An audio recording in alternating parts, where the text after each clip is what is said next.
Hello everyone, welcome to Military Plus. The US Navy could transfer its fleet of littoral combat ships, LCS, to allied countries, rather than pulling them out of service and decommissioning them.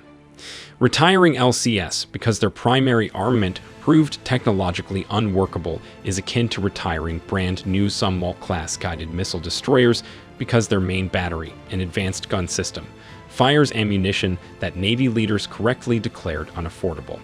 They had the Zumwalts repurposed as shipkillers, intending to use them as platforms for launching hypersonic missiles alongside their cruise missile complement.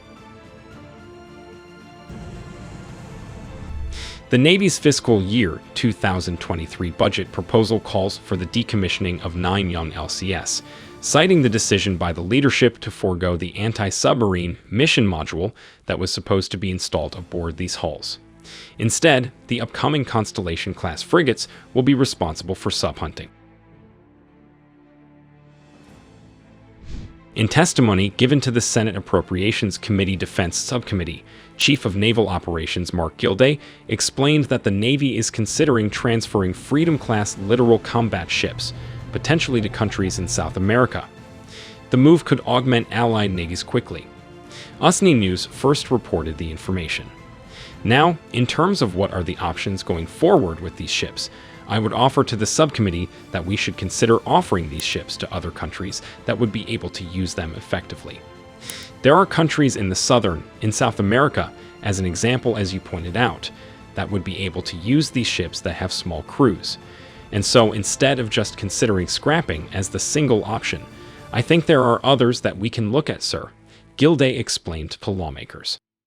The Freedom-class and Independence-class littoral combat ships have been wildly over budget and plagued with problems. In addition to being expensive and challenging to fix, the ship's original design as a modular, multi-mission ship proved to be a naval dead end. As a result, the ship's anti-submarine warfare capabilities were never fully realized.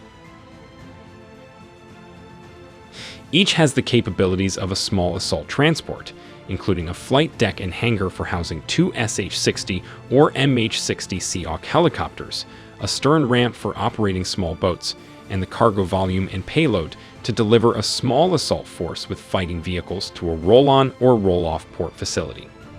Standard armaments include Mk 110 57mm guns and RAM 116 rolling airframe missiles. They are also equipped with autonomous air, surface, and underwater vehicles. Possessing lower air defense and surface warfare capabilities than destroyers, the LCS concept emphasizes speed, flexible mission modules, and a shallow draft. Counter-narcotics operations are something that the littoral combat ships could excel at, given their high sprint speed. Moreover, the Department of Defense is unsure, and they are so concerned about the LCS drawbacks that they have recommended that 9 of them be decommissioned. This is a stunning setback for the LCS, which never lived up to the hype surrounding next-generation threats such as terrorism, piracy, and transnational crime. However, retiring the LCS could save the Navy $3.6 billion. Unfortunately, the littoral combat ships that we have, while the mechanical issues were a factor, a bigger factor was the lack of sufficient warfighting capability against a peer competitor in China. A key factor in the determination was the anti-submarine warfare package that was being developed for the Freedom-class hull that just were ineffective, Gilday explained. According to Gilday, the new frigate class that we are developing will have improved anti-submarine warfare capabilities. The destroyers we have now have very capable anti-submarine warfare capabilities.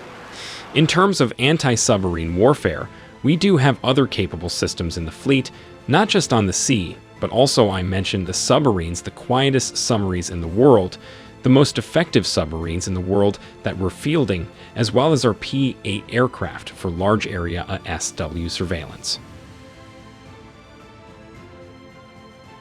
Rather than reinvesting in ships that don't work, the Navy is ridding itself of the littoral combat ships and investing in new capabilities. However, positive achievements have been few and far between. Even though Kansas Senator Jerry Moran has expressed interest in selling the ships to South American nations, it would be a painful loss. New missiles would be an interesting idea, but the refit would be more expensive unless the nations receiving the ships paid for it. It's probably time to say goodbye and stop throwing good money after bad.